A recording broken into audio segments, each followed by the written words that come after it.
من غيرها نكبر ونعلى الفوق منها ومن خيرها.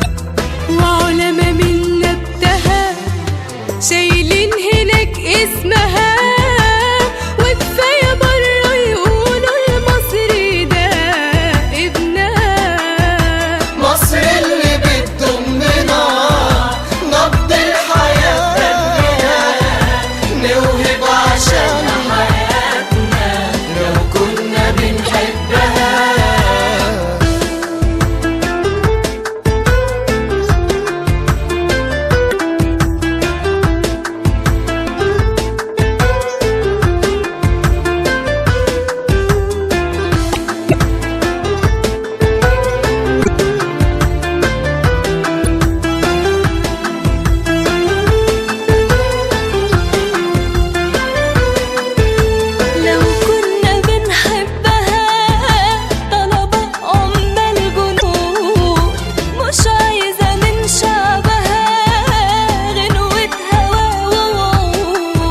عايزة الإيدين تعلي وإيدين لفوق تصلي، وعيون صحية تخلي بالها من أرضها.